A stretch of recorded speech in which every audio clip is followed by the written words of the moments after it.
Ben will take over. Yes. Okay, Ben. It's okay. So we're very happy today. As you know, this Seleukid lecture series is an outgrowth of the Seleukid Day Conference, Study Day conferences.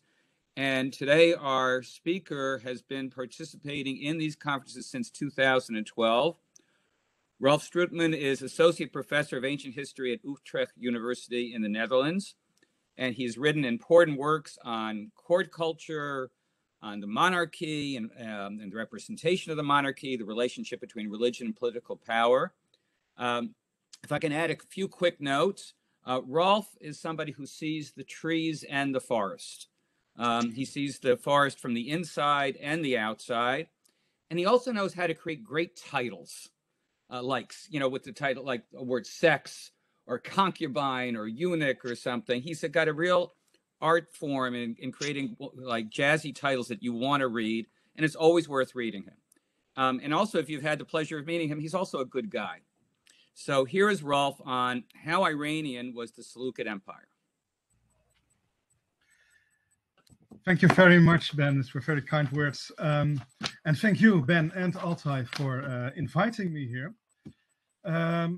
Concerning the schedule, how long shall I talk to keep it organized and well structured? Altay. Anything between 40 and 50 minutes is fine. If you keep it to 40, we would have a little bit more discussion time. That's great. That's no problem. So I think I've already seen where I can share my PowerPoint.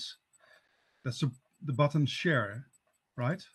Yes, you are authorized to share your slides. And so have you got your slides already running on your screen?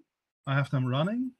Perfect. Then you click the share button at the bottom of the WebEx screen. Yep. Got it. And that then gives you a choice to pick which of the frames or apps to choose that are running on your desktop. So that's screen and application. I try application. I hope. Normally, you actually see the icon. You see a short icon of the screen, whether it's PowerPoint or. Okay. I'll try again. I have no time to practice this. No. So screen. No, then I see the screen.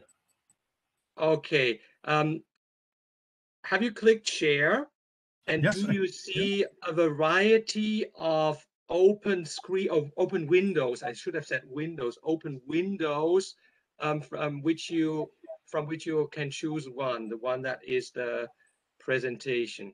And with a second click, well, with a click on that, it should show up. No, I don't see it.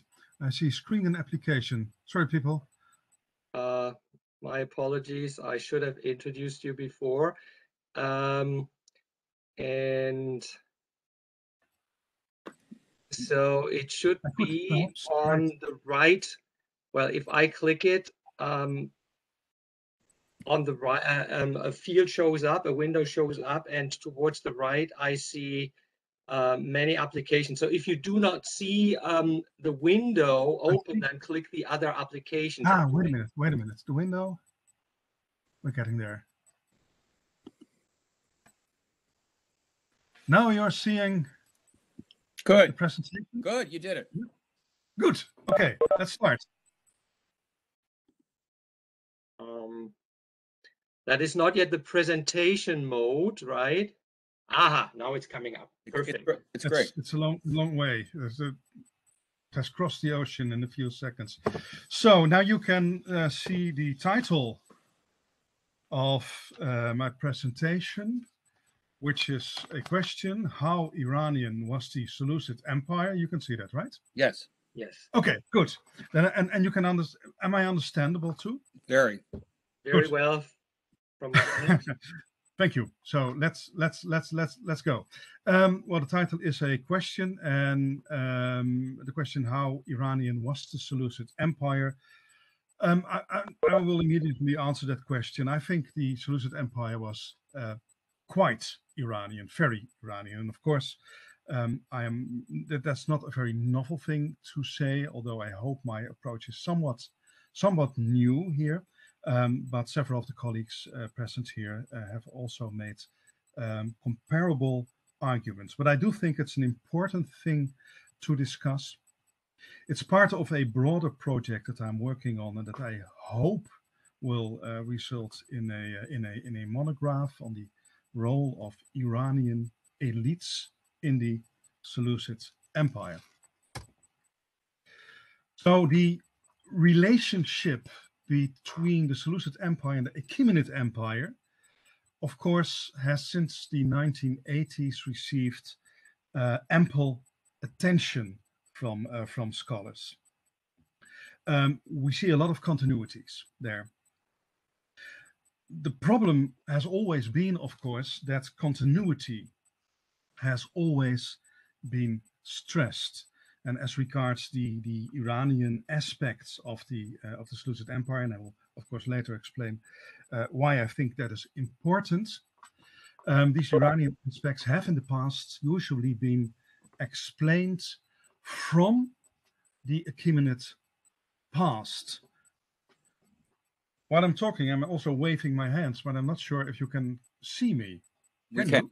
Yes. You can also see me. Okay, good. Yeah. So I'll make movements with my hands too, just as if this is a live lecture. One of the things here in these ongoing debates on continuities and Achaemenid influence on the Seleukid Empire, I've written about that before a lot. I think one of the questions that we should also ask is, of course, how things worked during the Seleukid Empire.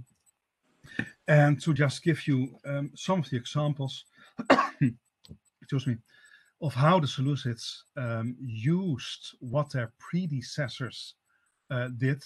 I chose as an example something that is perhaps not one of the things that you would expect directly, and that is their relationship with the poleis of the Aegean. I think there are much comparisons between what the Achaemenids did in the Aegean and what the Seleucids did. So have a brief look, and in my whole presentation, I will give an overview of a rather large case. So I'll keep it simple. That's why I come here with this probably very well-known inscription from Ilion, 280 to 278 before Common Era, in which Antiochus I addresses the cities of the poleis. This is one of the letters that he sent after his takeover of the kingdom and his restoration of order, which is after fighting attempts of local powers to become independent again.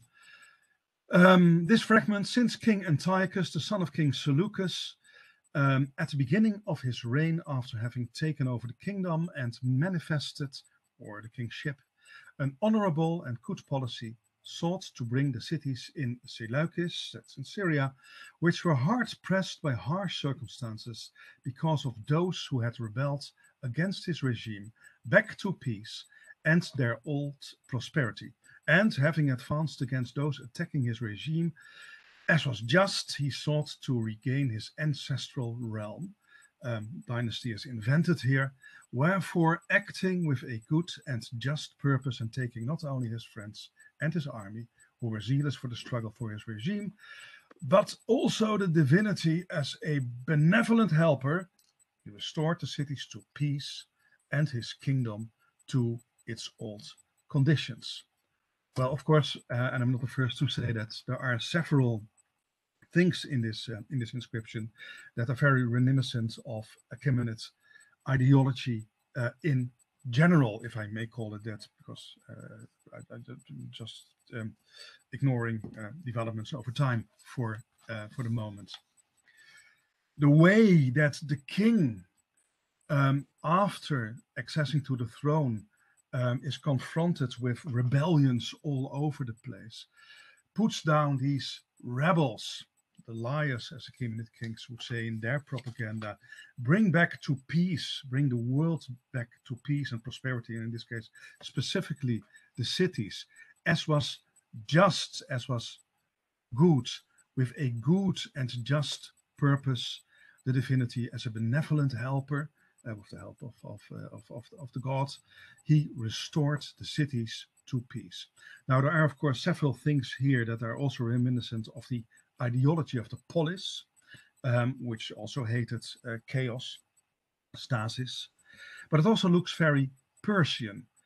And what you could, well, and perhaps surprisingly say about this text is that this shows also how these continuities, these taking over of things from the Persians, is also can also be explained by the fact that very many Greek polis simply were used to being protected by the Achaemenid kings. The Achaemenid kings, of course, were also in the Aegean regions, or pretended to be the protectors of peace and order. So it's not just continuity, and that has always been a point that I've often made later, and that's not the main point today. But there is a purpose in these continuities, and the purpose is that the polis were used to this type of rhetoric, I think. Well, now another thing that has been emphasized a lot, and this brings us from continuities to what I find more relevant in studying the Iranian aspects of the Seleukid Empire, is how the Seleukid Empire in its own era dealt with non-Greek, to call it that, peoples within their empire. And the example that then, of course, always pops up are these first so-called seated Apollo tetradrachms introduced by Antiochus I, again somewhere halfway his reign. This one struck in Iran, in Ecbatana, in Media.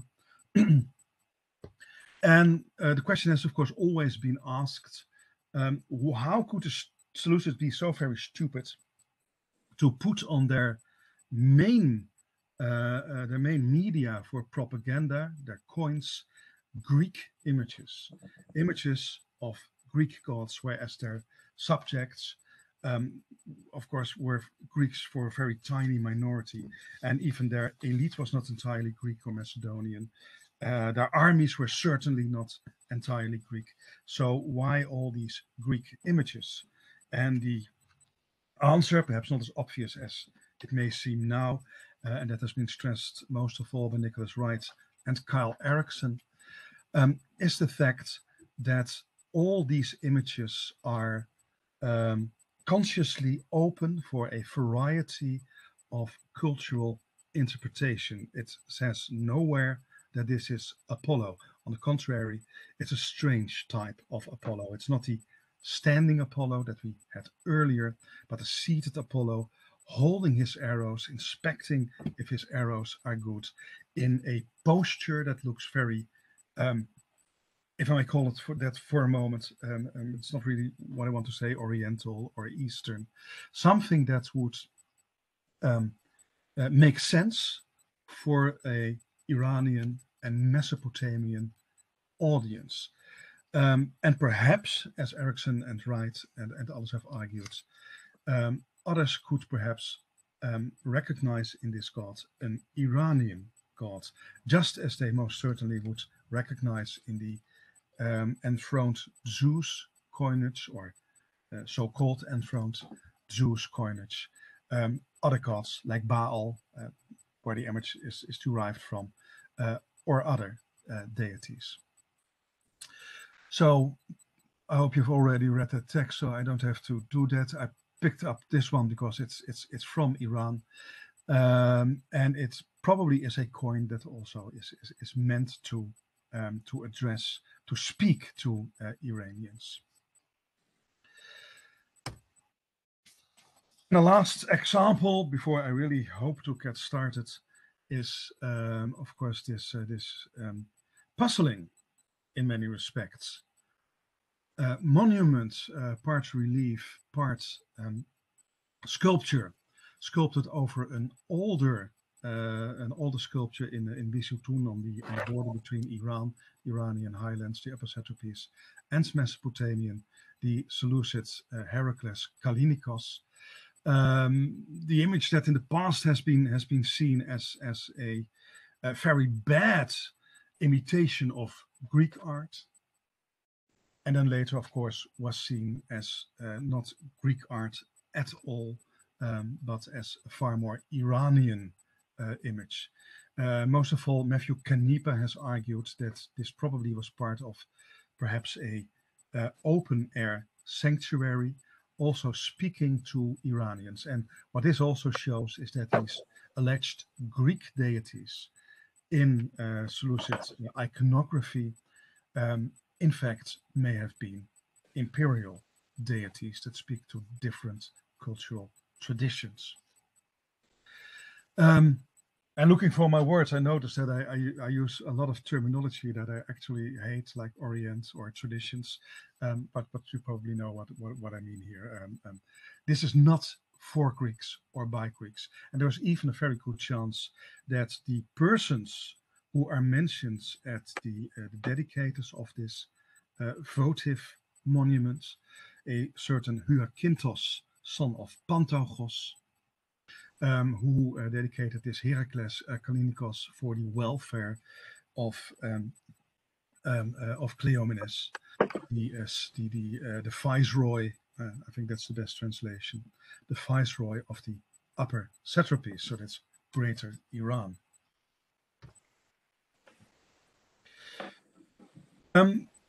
The presentation that I'm showing you has been shown before, and there may even be people present here who has already seen that at the third Pairavi conference on ancient Iranian history at Irvine, at the Jordan Center for Persian Studies in February 2020. That actually was the last time that I saw colleagues live at a conference. In February, and what I am summarizing now is an article that I wrote afterwards, and which will appear in a volume edited by Robert Rollinger, Tourash Daryai, and Matthew Canepa. Here is Tourash and Rollinger.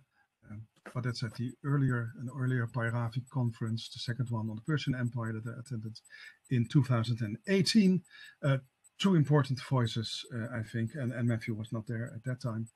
Two important voices in reconsidering the extent of ancient history and getting the Near East and Iran back into, well, perhaps not the center, in the center, or at least make it part of what ancient history is about. The Mediterranean, plus the Near East, plus Iran and Central Asia.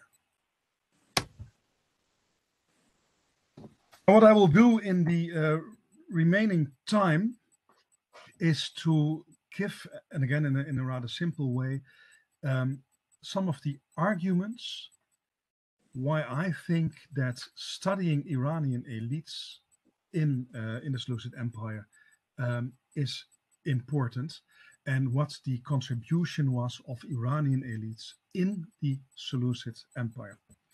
I am not, of course, arguing that the Seleukid Empire was a so-called Eastern Empire.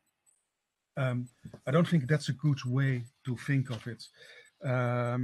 Simply for the reason that if you think of the Seleukid Empire as an Eastern Empire, what you're actually saying, of course, is that the Seleukid Empire is not a Western Empire. And by saying that, you are upholding, supporting the old dichotomy between East and West. And one of the things that I always hope to do when I'm arguing a bit broadly like I'm doing now is to get rid of that dichotomy. I think that classical Greece is integrated, of course, in a wider Eastern Mediterranean, Near Eastern world. I think that the Hellenistic world extends far to the east, but also deep into Africa. And that the Macedonians and Greeks in the Near East, well, I wouldn't say belong there. They're conquerors, just as the Persians were conquerors. But they are not Western European colonizers.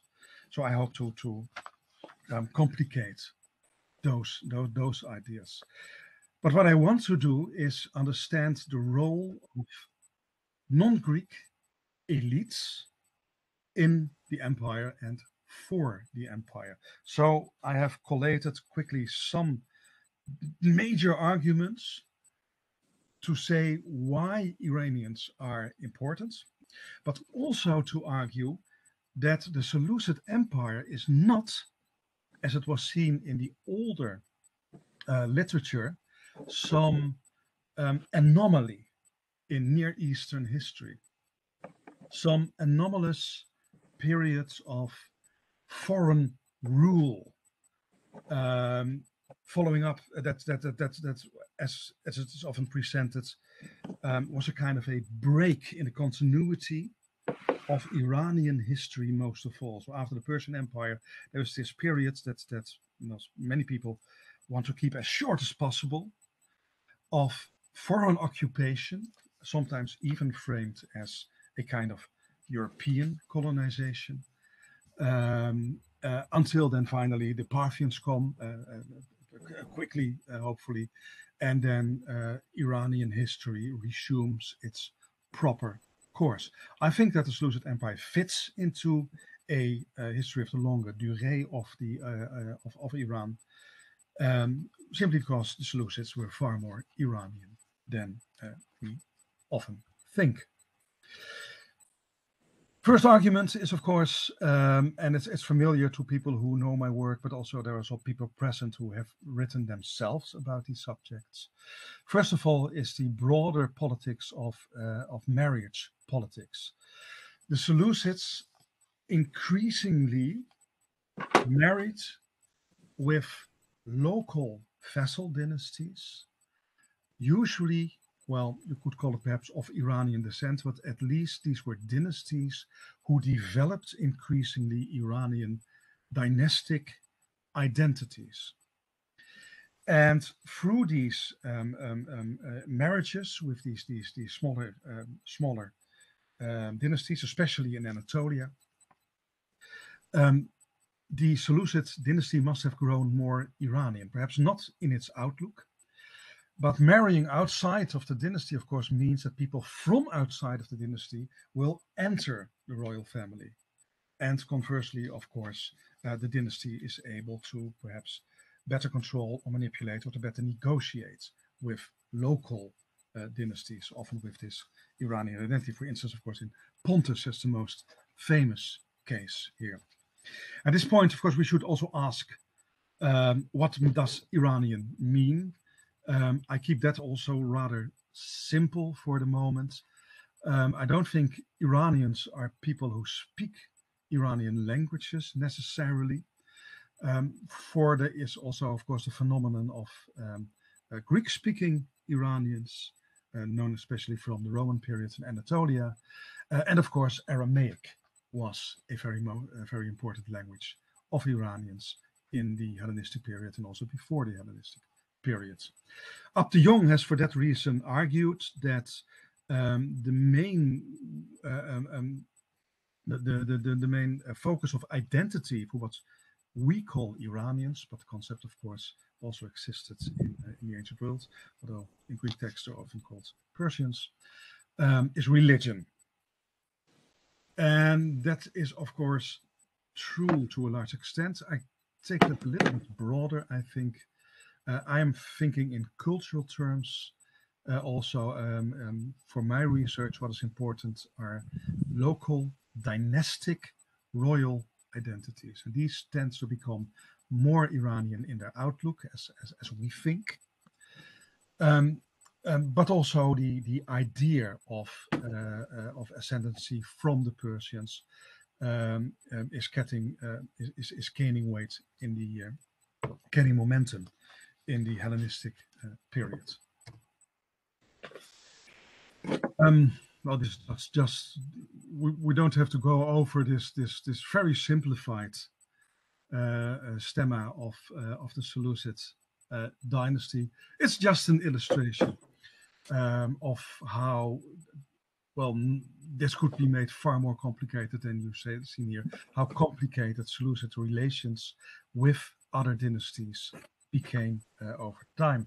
Starting, of course, with the marriage in Susa of Seleucus with the Sogdian princess Apama.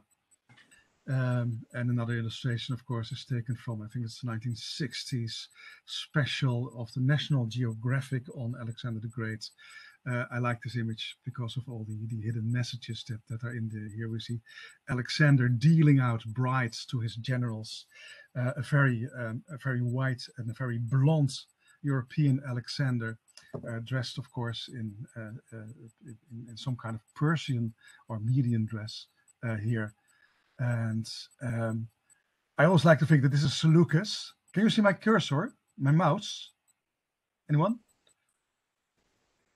Well, if not, the guy sitting at the bottom. We can see it. Thank you. Yes, the guy we sitting can at the see bottom. it. I think that must be Seleukos. And then the woman that Alexander is bringing towards him must be Apama. Well, chances are that Seleukos and Apama had a relationship for a much longer time than the Susa marriages. But the way that the painter made Apama look so very in love to Alexander. I mean, this is Alexander adoration, not just by her, but by the people who wrote this in National Geographic about Alexander. And of course, all these girls are, of course, madly in love with Alexander, not with the other guys. Well, they are not. That's not what I want to say. But it's an image charged with modern assumptions about Alexander and about Greeks and Persians. So dynastic marriages, which tended to keep the empire together a lot and which grew in importance over time, meant two things: that throughout the Persian, the Seleucid Empire, local dynasties who assumed, or already had, but perhaps they just assumed, that Iranian Persian identities, dynastic identities, grew in importance, and that, of course, made the transition from Seleucid rule to Parthian rule, well, I'm not sure if it was more easy, but more natural in a sense. And what it also meant is that, of course, with these marriages, representatives of local dynasties entered the Seleucid court, the Seleucid household. That's the same, household and court. Also for the benefit of negotiation. Another way in which Iranian elites entered the Seleucid court and must have been present there, they're hard to find in the sources, but I think they can be found, is, of course, through the Seleucids' military activity. I think it seems rather certain that the Seleucid army, well, it is very certain that the Seleucid army was only for a very small part Greek or Macedonian, must have consisted of a lot of non-Greek, if I may call it that. That's also one of those words that I actually would never write down. Well, I'll write it down sometimes, but I would rather not write down non-Greek peoples within the empire. David Engels, who is present here, argued in a very good article that the Macedonian phalanx perhaps consisted, I think he's right, for a very large part of Mesopotamians, of Babylonians. But one of the major strengths of the Seleucid Empire was, of course, their light infantry and their cavalry, and especially their heavy cavalry. And everything points to the fact, something that Emily Court and Susan Sherman White have also pointed out, that this cavalry arm, which was so important for the Seleucids, must have consisted for a very large part of cavalry from Iranian lands, which means that in order to access these military resources of the upper satrapies, the Seleucids naturally must have had very good relations with local power holders there. And to give some illustrations there, this is my favorite map of the Seleukid Empire. See, it has no borders, of course. Empires have a universalistic ideology, so you can't paint in borders. They controlled whatever they could, and it contracted and expanded, and then contracted and expanded again. That's how empires exist. And I don't think it's a landmass that was controlled over its entirety. It is a collection of several core regions where their main sources of wealth, manpower, horses, and war elephants came from. In other words, the military resources on which the empire was based. For the empire, I think, was an entirely military organization. So that's Western Asia Minor with its cities, where manpower came from, where capital came from, the cities in northern Syria, of course Babylonia, an important region for wealth, but perhaps also for manpower.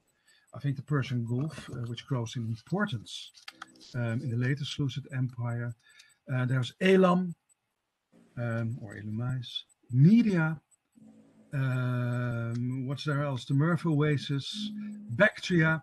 I've also included India along the Indus. That, of course, was not controlled with the Seleucids, but we can very clearly see where, or no, we cannot really see that, but we can assume we can absolutely assume that there were two major regions where Seleucid war horses came from, and that's Media and Sogdia. The question mark is Arachosia, not controlled, of course, by the Seleucids, but as we know now from new archaeological finds in the regions, the Seleucids were very interested in Arachosia, there just to the south of the Aral Sea, which was a real sea in those times. I don't think it exists anymore, or hardly exists. And of course, war elephants came from here, which means that the Seleucids must have had good relationships with the Maurya kings and brought their war elephants through Bactria, so usually this road, all the way to the area over here to fight the wars they fought with the Ptolemies. One of the most things that makes which make the Seleucids popular in popular culture, of course, are, apart from the war elephants, are cataphracts, heavy cavalry. How that may have looked is known most of all from these reliefs showing booty taken by the athletes and brought to their capital in Pergamon.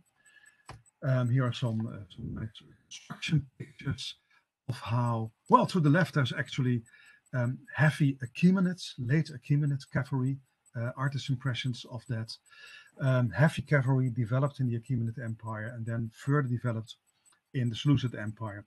It did not come from the steppe. That's a popular idea that the Parthians invented heavy cavalry, then that the Seleucids took it from the Parthians. It's the other way around. It developed in the Persian Empire, and the Seleucids further developed heavy cavalry.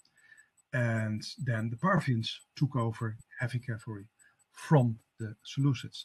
The simple reason is, of course, that you need a sedentary culture. You need cities to create all this heavy armor and to breed very strong, heavy, large horses.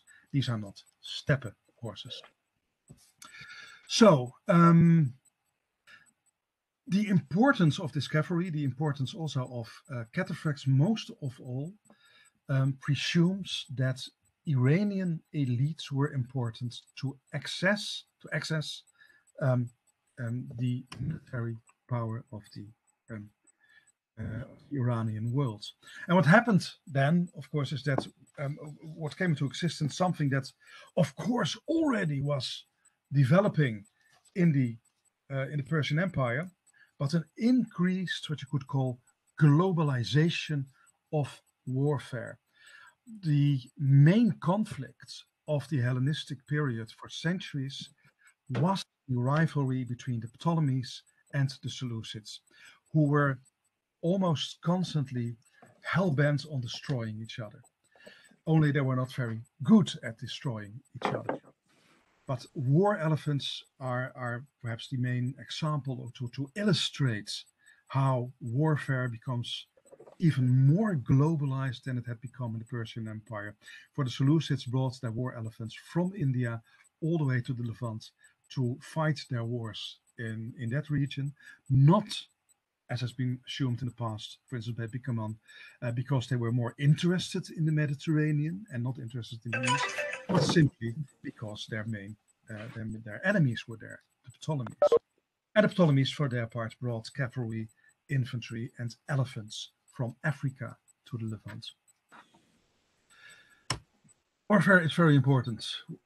I'm not sure why I encircled this. Oh, these are the Diadoc Wars, and then we have the so-called Syrian Wars.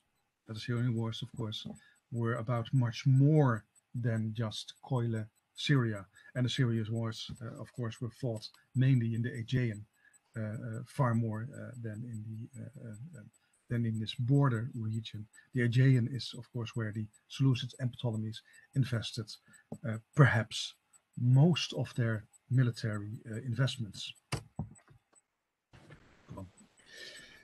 There is another reason to assume that Iranian lands, the upper satrapies, why they were that they were important for the Seleucids, and that is that recent excavations have shown that in the third centuries, in the first century, when especially in the first half of the third century, the Seleucids invested far more in building projects and especially military building projects in Central Asia than we already knew. We knew from Pliny, based himself on Seleucids offers, that they built, of course, that Antiochus built in Murf. But we now have more excavation have shown how the Seleucids also built in Baktria and in Sogdia. And two of the things that I personally find very interesting are, first of all, excavations about which has been published by Søren Stark, most of all, who has shown that there was a whole string of fortresses built in the early 3rd century in Sogdia, in the Bukhara Valley, to control the roads there, the roads between Western Iran, Mesopotamia, and Sogdia. Perhaps, I have to be careful here, perhaps for the reason to access war horses and cavalry there by the Seleucids. And the other place where interesting new finds have been excavated, is around the Murf oasis. Well, the oasis has been excavated for a long time now. We are relatively well informed about Seleucid activity in the Murf oasis in narrative sources. However, we now also know that the Seleucids expanded their building activities to the north, to Chorasmia. To be sure, they never controlled Chorasmia. There's even no evidence that Chorasmia was a kind of a vassal state of sorts. The only thing that we have in narrative sources is, of course, an Arian that Chorasmia sent and submitted to Alexander. That's all. But it does show that the Seleucids were very interested in controlling and keeping safe the routes between this important crossroads of Murf and the northern area just to the south of the Aral Sea, and all the routes to Sogdia. So not just to their southern possessions and not just to Baktria, but also beyond those areas. Then there is the element of, I can't read my own power slide because there is some public thing for Iranian something government. I can tell you.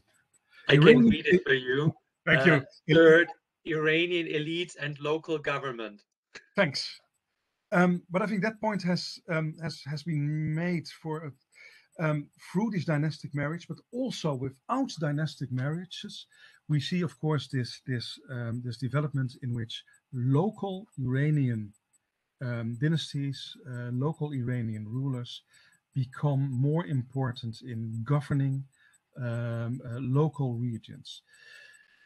This must have had something to do with what I've often called the paradox of power, meaning that in order to gain power, you have to delegate power, you have to distribute the power to others.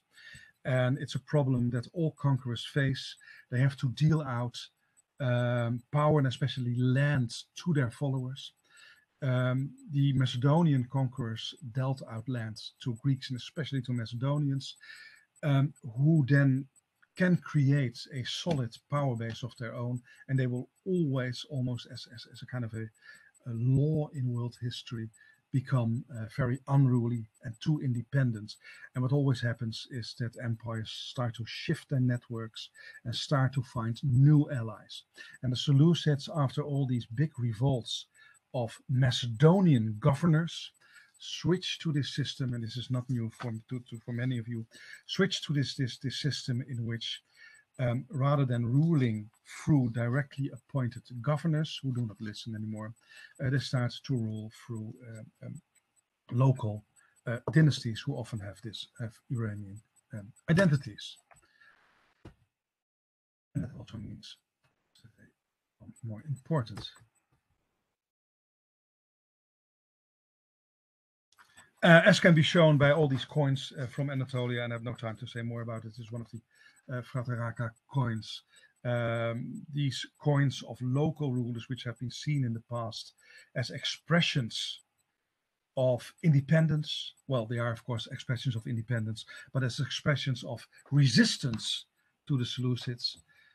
But we know nothing about, or very little about, resistance in Persia proper, in Persis. But what we do see, of course, is the return or the reinvention of these kurbaziyai, the governors' felt caps of the former Achaemenid Empire, known most of all from coins, Persian coins, from the Aegeans. They now turn up, of course, in Parthia, in Persia, and all over Anatolia, as an expression of how power relations are changing. I don't think that the Seleucids were entirely in control. I think this is a process that's going on. And so this is by dealing out kingship and royal titles to local power holders is just a way to respond to growing local developments, but also to create some kind of a counterweight to their own Macedonian elite, which turns against the dynasty very often, is practicing indirect resistance. Look for another word, but you probably know what I mean. Passive resistance to the Seleucids. These Iranian elites, notably in the 2nd century, had something to win by accepting Seleucid overlordship. In return, they were given prestige through royal.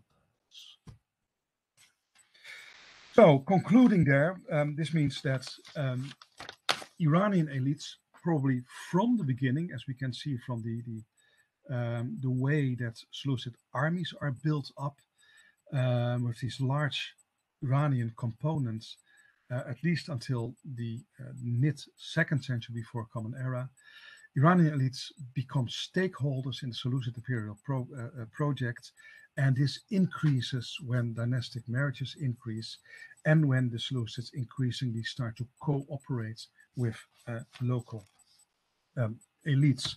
As for instance, and this is a very early example, Andragoras, the finally, of course, rebellious Seleucid governor of the late 3rd century, who is known to be the last descendant of a whole dynasty of Iranian governors of Parthia, of the province of Parthia.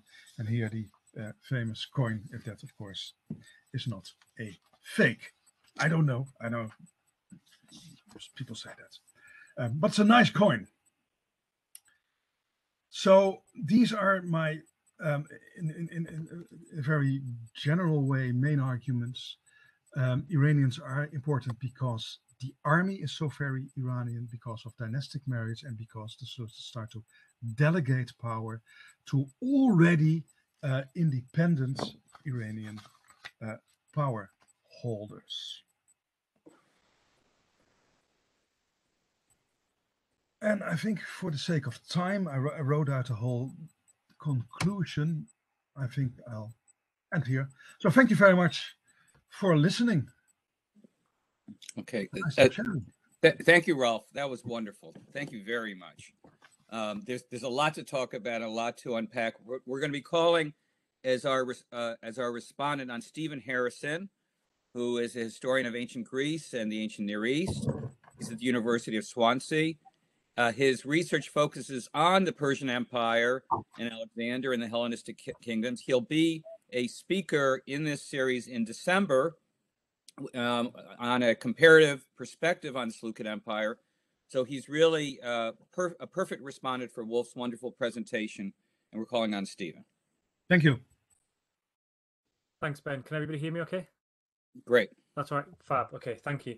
Yeah, well, first of all, hi, everybody. And thanks so much to Altay and Ben for honouring me with the invitation to offer this response, and to Dr. Strootman for offering such a thoughtful and insightful paper to comment on. And I've had to kind of choose carefully what to comment on and what to leave out, because there's lots we could talk about. To begin with a warning and an apology, this is the first time I've done something like this, so I hope I get the tone right. And as Ben said, I am presenting later on, so I'm going to be nice and positive and try to generate positive discussion in the hope that people return the favour in a few months' time. To make my purpose evident, though, I'm not going to try to summarise Dr. Strootman's paper. Instead, what I'd like to do is highlight the points that were most significant for me, I think, the big takeaways for me here. So it's a bit selfish there. But also to offer some suggestions about how some of these points may be furthered, which I hope would be useful. And then finally to draw out one point which might lead to broader discussion. So it's probably worth saying that this is very much a personal response that's guided by my own research interest, and I look forward to hearing what other people think from different perspectives in the general discussion.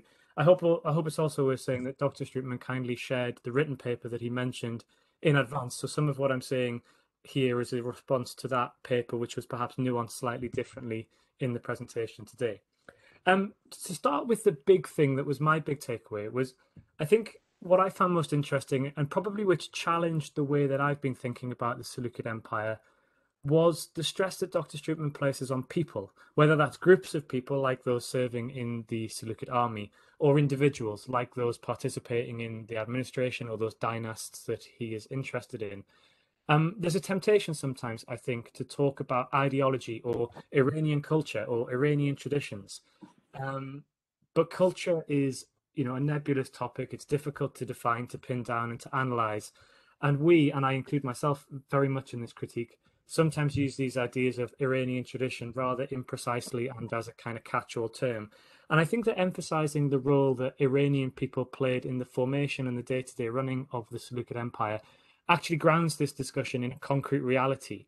And I also thought one of the things I like was it starts to shift the conversation beyond notions of continuity and change, because it lets us consider the experience of contemporary Iranians on their own terms. And yes, we can think about their relative experience compared to, for example, the Achaemenid Empire, but it changes the balance of that discussion and lets us think about that lived experience and their role within the empire on their own terms.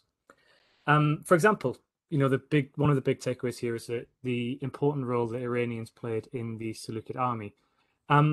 And Dr. Strootman notes that this Iranian audience was addressed by Seleukid coinage, and he demonstrated that with the image of Apollo on the omphalos, building on earlier research.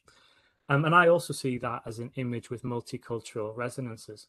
And I just wonder if we might be able to connect this to the point that he makes about Iranians in the army, because of the importance that this sort of coinage had for paying people.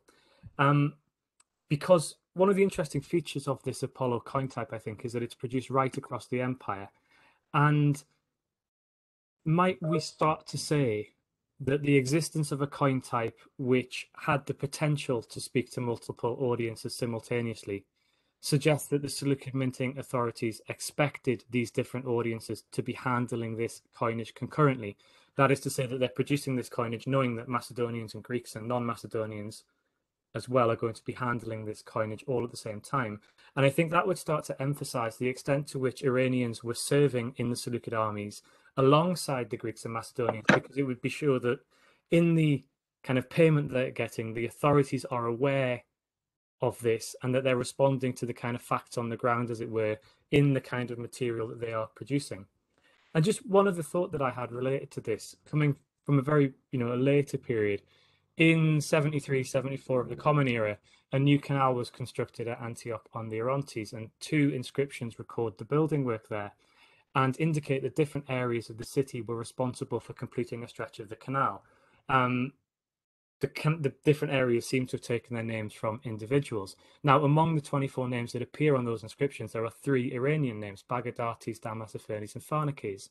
Now, those might have been contemporary people living in Antioch, but it's probably more likely that those names and the sort of part of the city that they gave their name to, it's probably more likely that they date to the original organization of the city.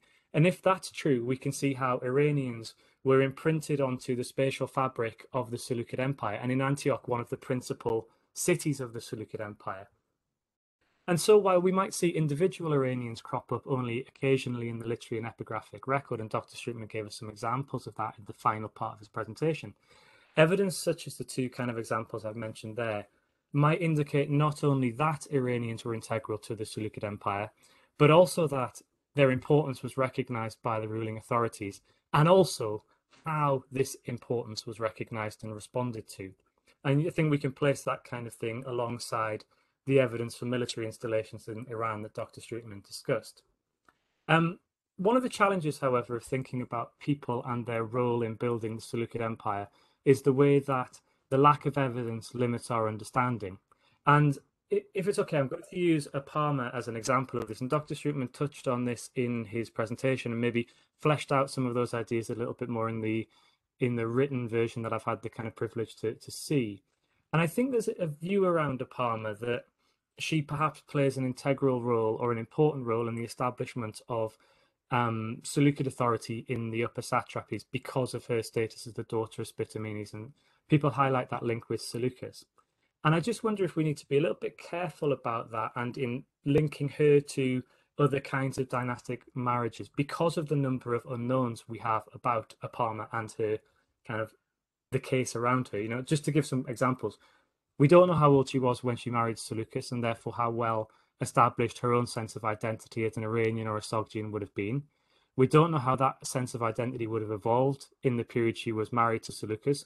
We don't know who she was surrounded by after the marriage at Susa. We don't know if she was talking to the other Susa wives. We don't know what language she was speaking. All of those issues.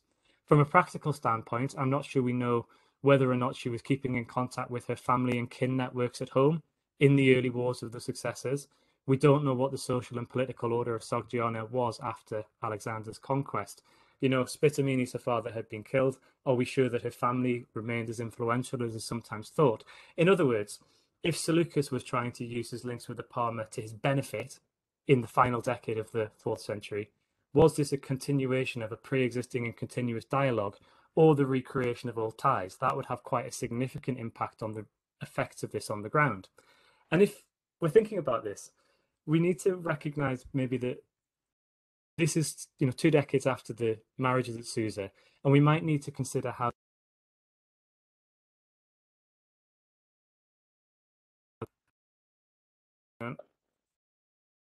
sorry, it's asking me to unmute myself, but I think I'm unmuted. You can still hear me, right? Yeah, okay, I'll carry on. The temptation is, I think, to see the Susa weddings as a positive step for Iranians within Alexander's empire, and we can hold that position, I think, without following Tarn's views of universal empire and brotherhood of mankind and all that kind of thing. But there are also more negative readings of the event. What of the fathers whose expected right to choose husbands for their daughters was arrogated by Alexander? Of the husbands who may have lost wives to Macedonians? Of the young Iranian bachelors who at a stroke saw their marriage prospects destroyed by their marriage to Macedonians? or of the women and their extended families themselves. And, you know, we can add to that, how was Spitamenes viewed 30 years after his death? How was Alexander's conquest remembered and understood? Now, I'm not trying in any way to cast doubt on the overarching point that Dr. Strootman makes, namely that Iranian individuals played a vital role within the Seleukid administration.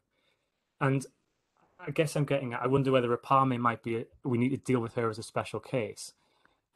But I'm also using that to sort of suggest, and this perhaps applies to ideas about, you know, dynastic marriages and things like that, that there is a complex web of emotion and identity and cultural memory perhaps lying beneath the surface of some of this, which we might be able to build on and dig into in the future, and which we might be able to explicate on further.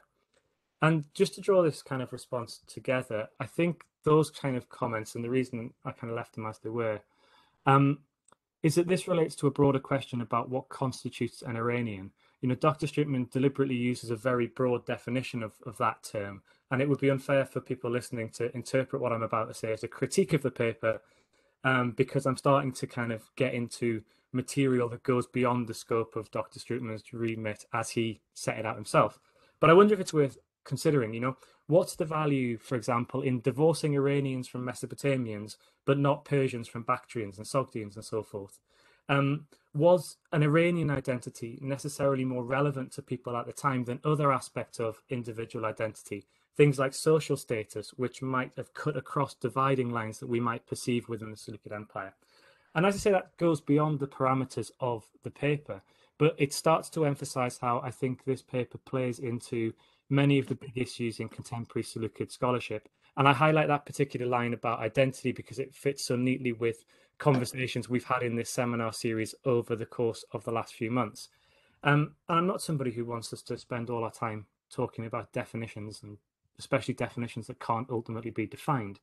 But as we seek to write the Seleukid period back into Iranian history, and as we try to break down problematic boundaries between East and West and Greeks and non-Greeks, as Dr. Strootman suggested rightly that I think we should, perhaps thinking about some of these issues around identity through a more kind of the lens of contemporary experience might help us break down some of those barriers and find new ways to talk about some of these questions. So I hope that helps as a response and maybe opens up some avenues for discussion. So yeah, thank you. Thank you.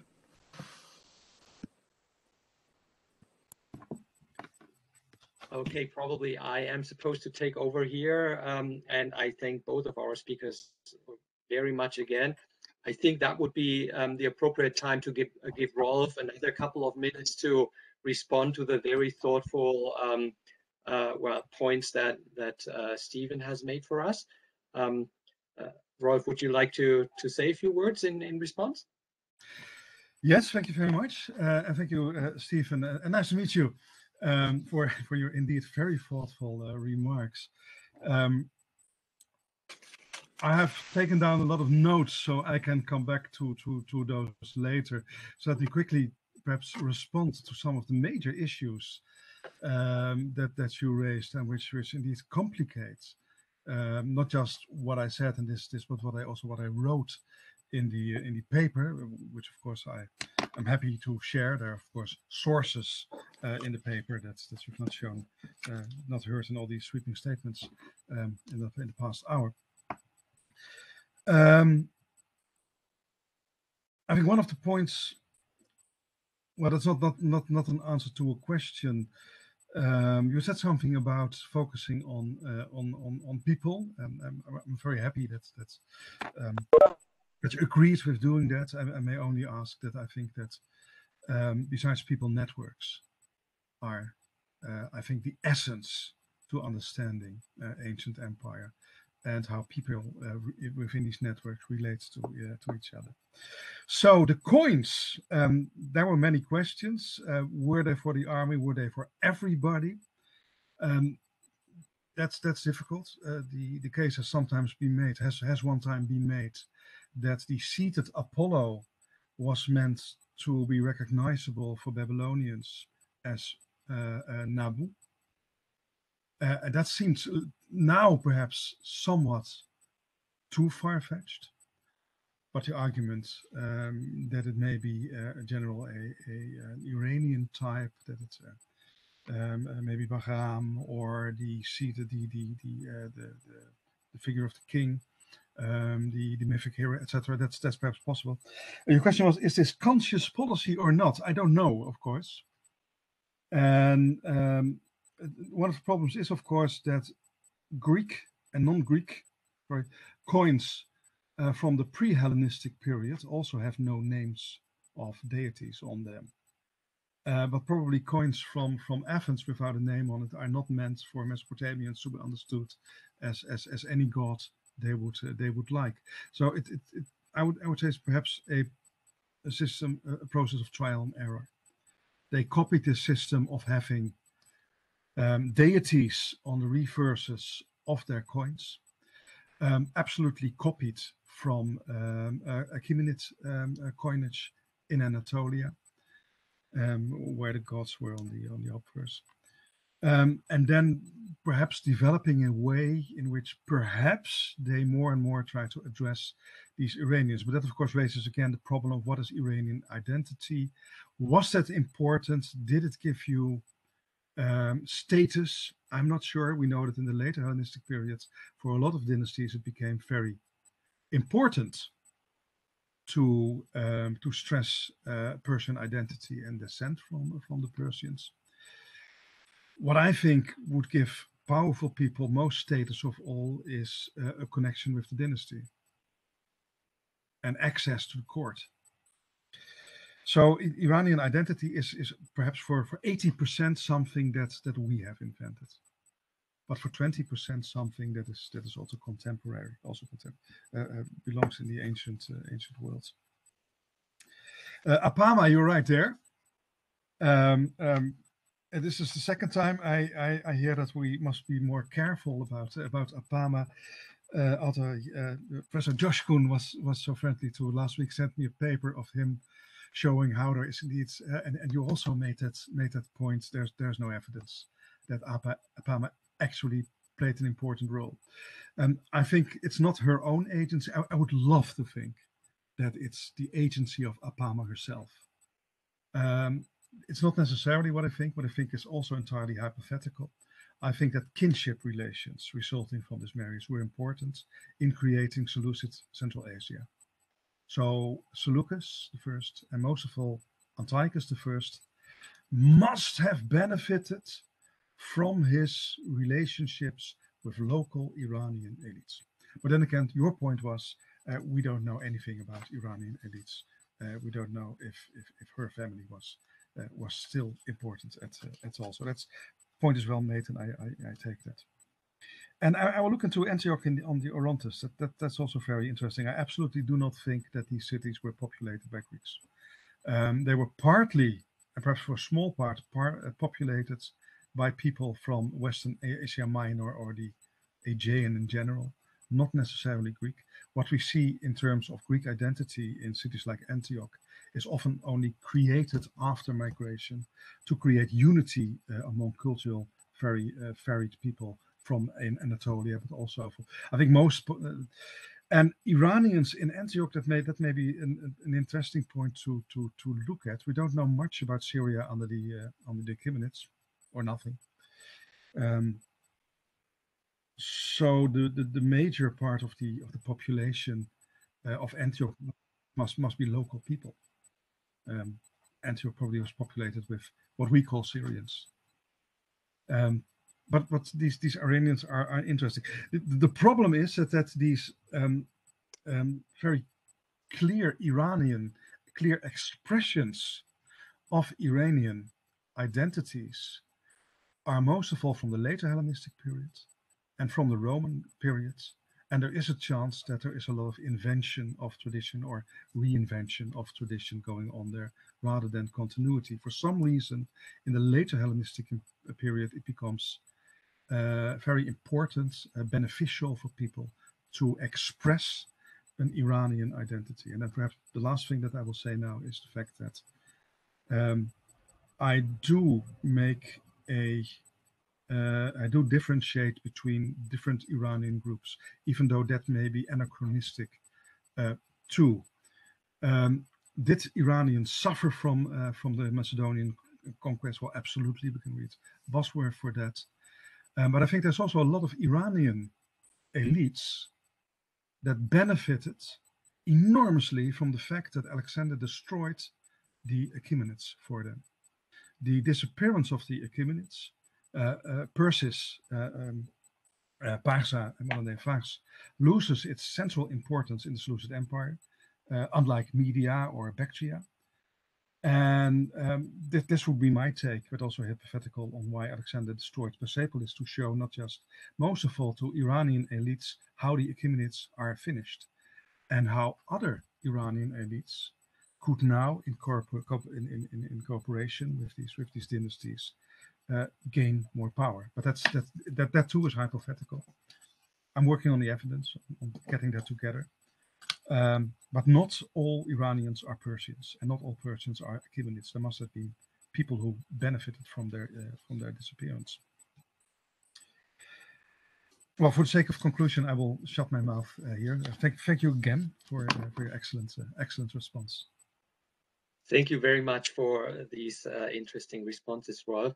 I'm now happy to take questions or comments from the floor. And while you are thinking about your own questions, I would like to ask one myself. But before I go on this, I hope everyone knows how to use the raise hand function to participate. For those who do not, if you hover your mouse or your cursor to the bottom right, you see the participants field.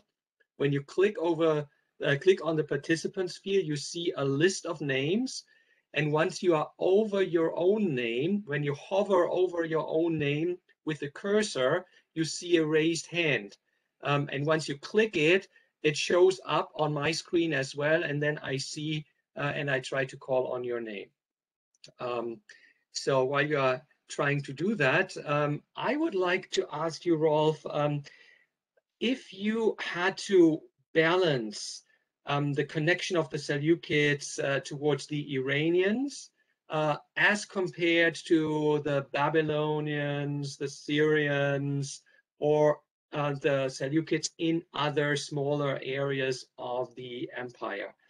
Would you say this was on equal footing, or would you say this was even more important than any other ideological connection, or say networking connection, or source of material resources? Would you say it was on par with the Babylonian and the Syrian centers, or would you think it was rather of lesser importance? I would guess, thank you for your question, more important. Perhaps on equal footing with the cities of Asia Minor, where still a lot of the manpower came from. I think the largest part of the Seleucid elites, the court elites, were Greeks from these cities, but definitely more important than the cities in Syria and Babylonia. They were very important, of course, as locuses for resources, but the cities were in effect always independent, and the Seleucids negotiated with them, perhaps threatened them, but Iranian elites were far more integrated into the imperial system. I think they were themselves not people that the Seleucids dealt with, but together with these Greeks from the Aegeans, themselves stakeholders. And not all Iranians, some families, stakeholders in the Seleukid imperial project, imperial agents themselves. Only they are not very visible in the Greek language sources, but they are there, I think. So I would say they're even perhaps somewhat more important. They were at court. I don't think there were many citizens from Babylonia at court all the time, or for the major campaigns or the major festivals. Thank you. Thank you. I'm now calling first Christelle.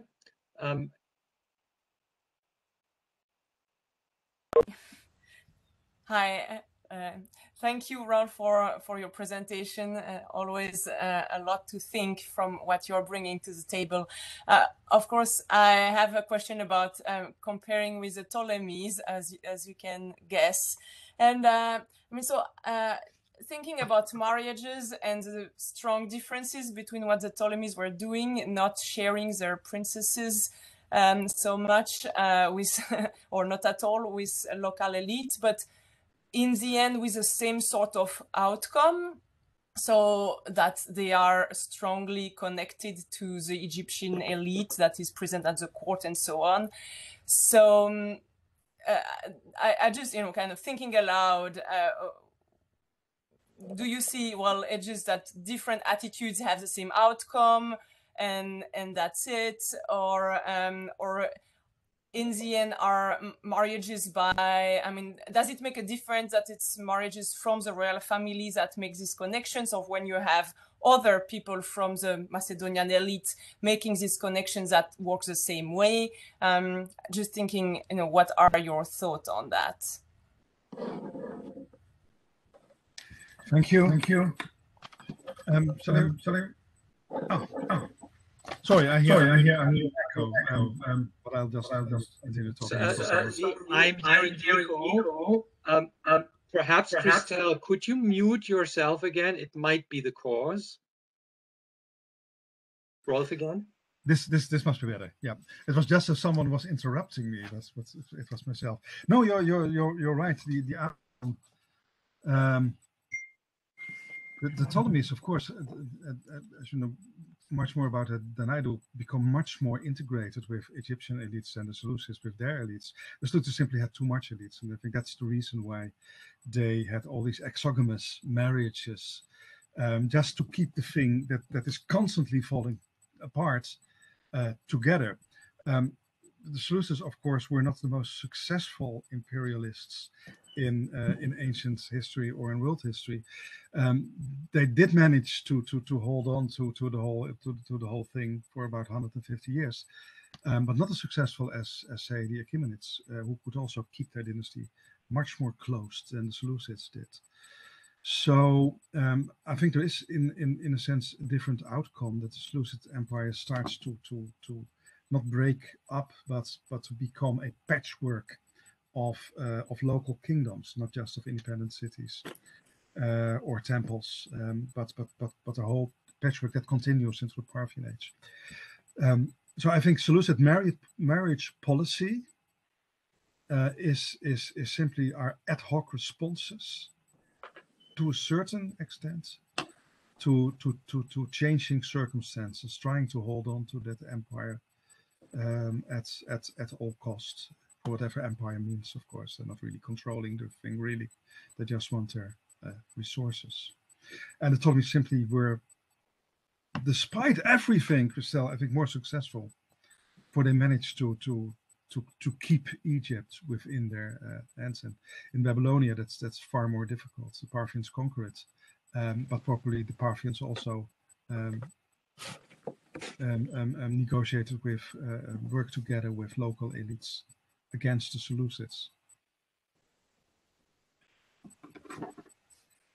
So thanks. Okay, yeah, thank you for this. Was a very interesting question, and I just throw in, I think the whole debate about polygamous marriages and polygamous courts really has to be viewed also in the context of the importance of diplomacy for at least two reasons, if not for more. The Seleukid king had to bond with so many different areas. He had to be able to take in more wives, but he also needed a big supply, especially of daughters, to give out. So you don't get as many from a single wife. So just that footnote before I'm asking Niklas to come forth. I believe Professor Scolnic was first. It's okay. Okay. So first, thank you for your presentation. And I have a small question here. Do you also refer to the Karnak ostracon? Could you repeat the question? I had some disturbances.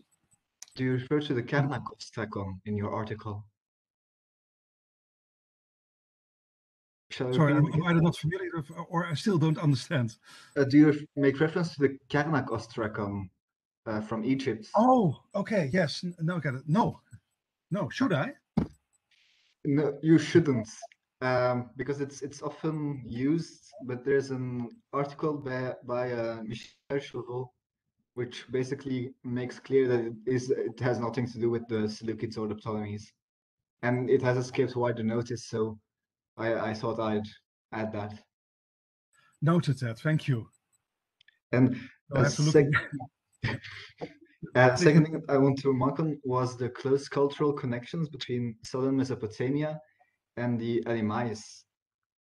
For example, you have a lot of Bulai from Uruk, Seleucia, and the Tigris and other regions, which have a lot of Iranian, to use that word, imagery. So I think also be quite interesting to take a close look at that and the connections between the Achaemenids and Babylonian elites earlier, which may or may not have been continued during the Seleukid period. Thank you. Those are two important points to take. And well, in Elam, there's also something that always fascinates me: the probable sacred marriage between Antiochus IV and Nanaya over there. The way that they try to deal with local peoples through their religions, through their cults, I should say.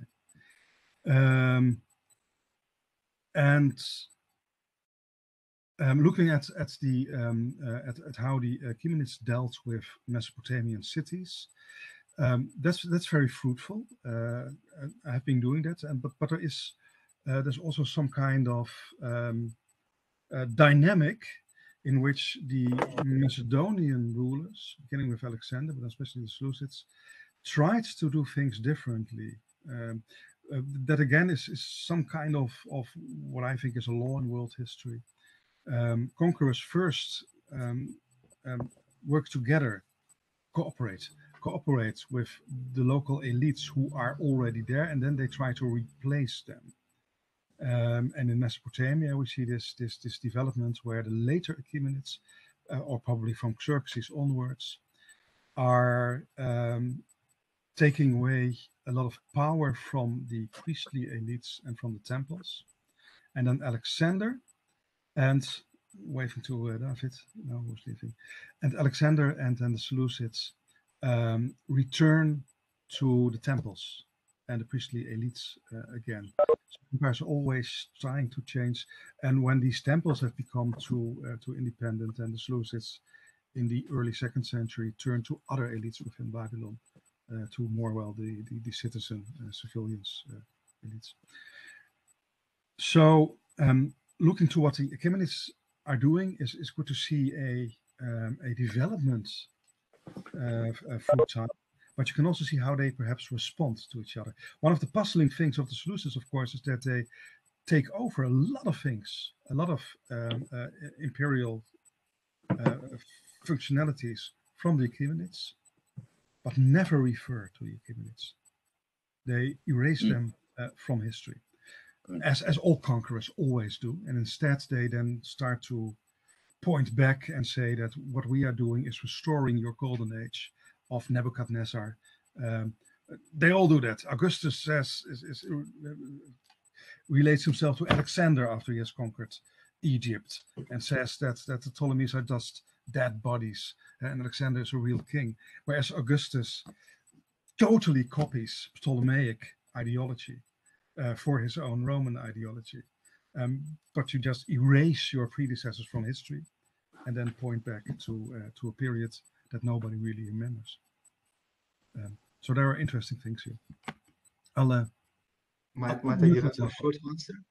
Thank you for the question. Yes, sure. Yes. It was just because the whole dynamic between the Seleukid kings and the Babylonian temples has recently been criticized, and perhaps if I might refer to Dr. de Bourse here present, her doctoral dissertation criticizes such connections a bit more.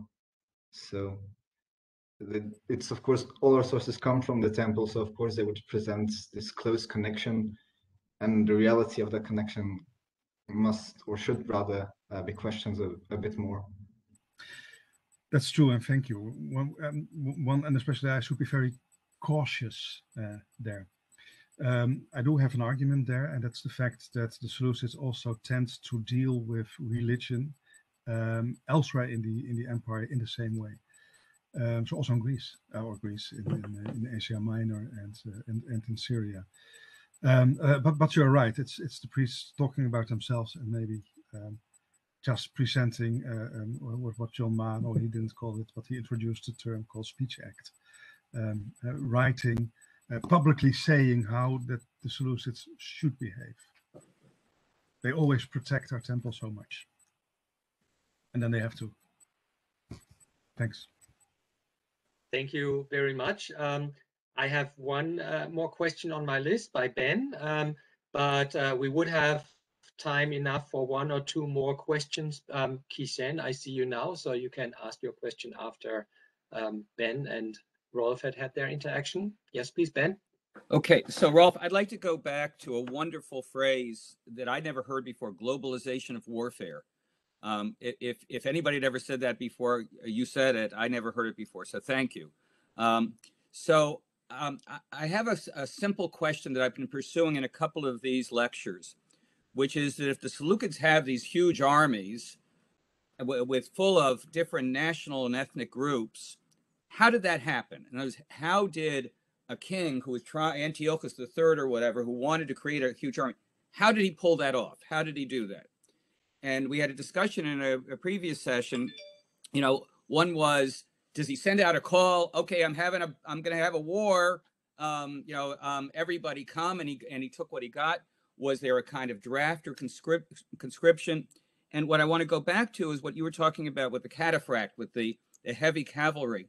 And I think you said, if I got you right, there must have been a good alliance with those Iranians in order to produce that heavy cavalry. But is that necessarily so? Could it have been more of an compulsive, forced conscription where the king said, okay, you guys have to produce this cataphract for me?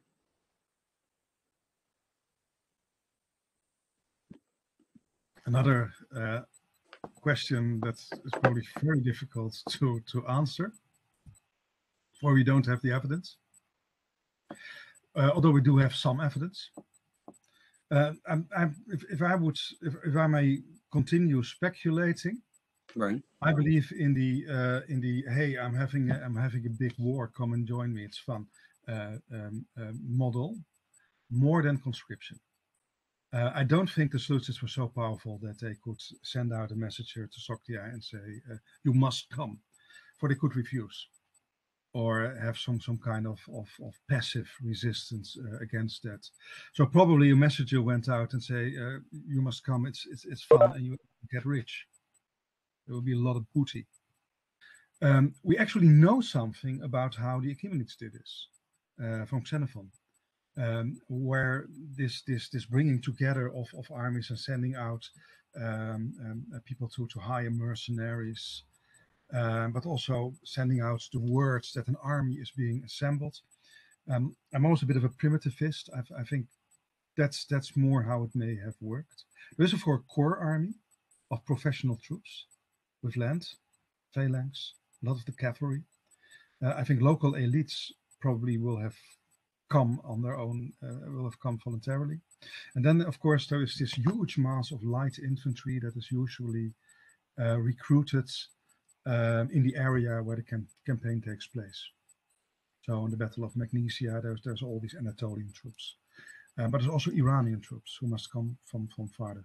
So that would be my guess, rather than conscription or them being forced to do that. There may have been retaliations of some kind. So I don't think they were that powerful. But it's a big question. What do you think, Ben?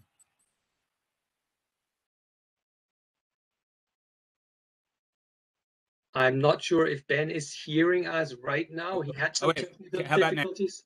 You're back? Yeah. Rolf, I think that it was different things at different times, which is what I think about most of these kinds of questions. That at times and in different places there was some kind of forced conscription, and other times there were good alliances, like you said, and everybody came willingly, or the elites produced them. So I think it's probably all of the above. Yeah.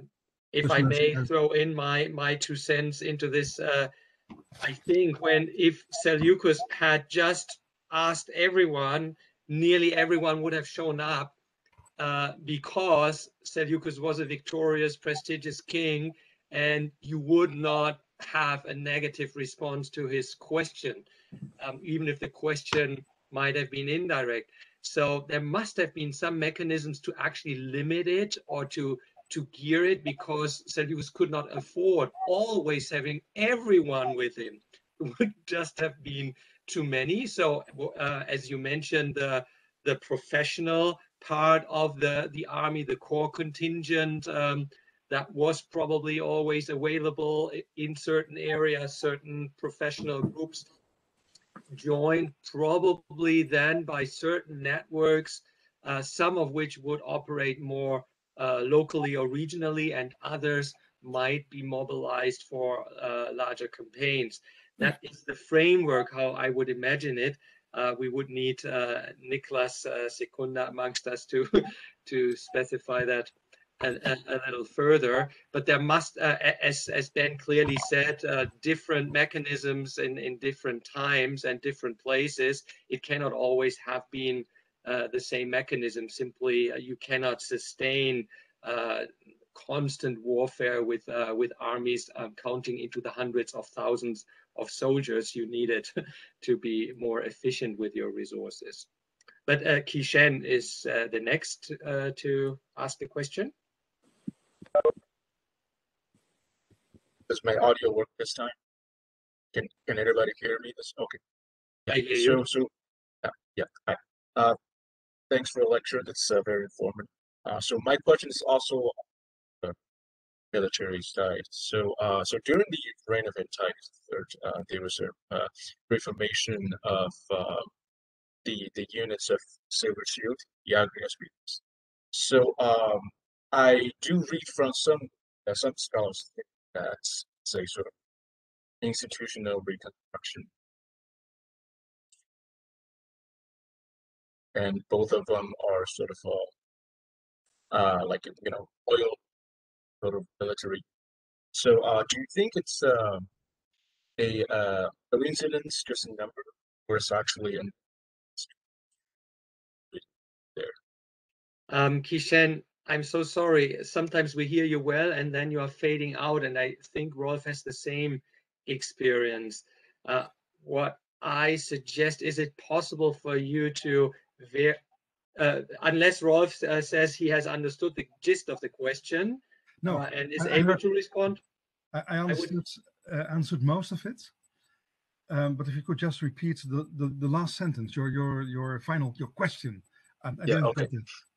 Okay. So my question is that. So do you think the sort of the reformation of Silver Shield itself is a sort of construction of the Persian, or just like a coincidence in numbers?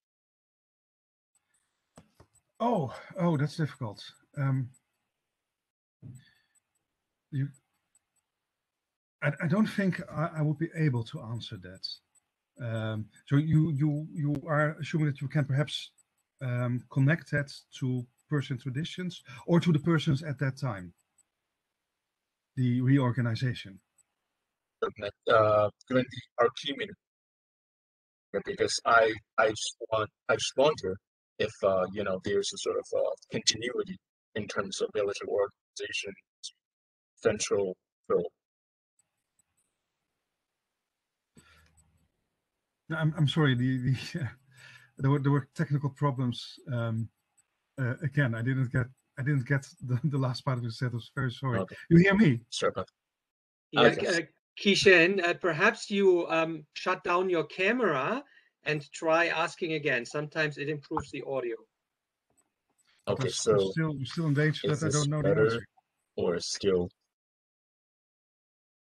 is this better? I can type my questions if this doesn't work, but it's okay now. Yes. In the meantime, we have many more specialists amongst our participants. If any of those specialists would like to step in and help us out with Kishen's question about the Argyros pits, whether they are more in the Achaemenid tradition or whether the 10,000 later on is just a coincidental replication. I'm sure some of the other colleagues might have a better idea. I have no idea. I can't say, I can't speak to this.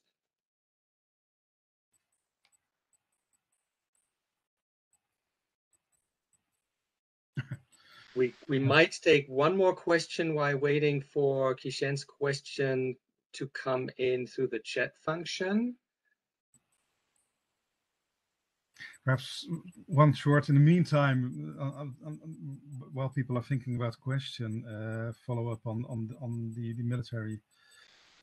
This discussion, these big armies, of course, were not very often brought together, and I think others have said that too. That's just for big campaigns and battles, and then they disperse again. And battles, of course, are very rare. We tend to think of warfare as a sequence of battles, but battles are not important in warfare. They are rarely decisive. They're extremely rare. Hellenistic warfare, I think, is siege warfare most of all, and kind of small-scale warfare over an entire area. I was thinking about that when Ben was talking about different areas in the books of the Maccabees, of course. I think that's the type of warfare that's far more common than the big battles that Polybius gives us. That's not reality. It happens sometimes for ideological reasons.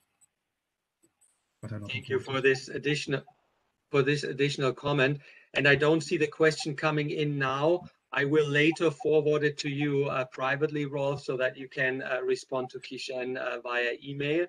And as I said at the beginning, we were trying to impose a little bit more discipline, trying to keep these meetings into a 90-minute time frame. We are only a little bit over it because we had some initial technical difficulties. So we also, on balance, did well at this front. But I would like to end by thanking our speaker, Professor Rolf Strootman, once again very much for not only a great presentation, but also a lively discussion, partly facilitated through the very thoughtful remarks by Dr. Stephen Harrison. Thank you very much to you, Stephen, as well. And also thanks to so many participants that we had today. I would just like to invite all of you again to join us next month when Professor Eva Anagnostou-Laoutidis from Sydney will talk about the kingship with a hyphen, with a very meaningful hyphen. So the kingship of the Seleucids, a different explanation of the anchor symbol. And we will have expert feedback by Professor Johannes Haubold from Princeton University. So thanks again to everybody. I will stay in this session after the recording ends, just for those who want to go on chatting a little bit. And whoever wants to stay, I don't want to oblige anyone, is welcome to do so. See you hopefully all again next month.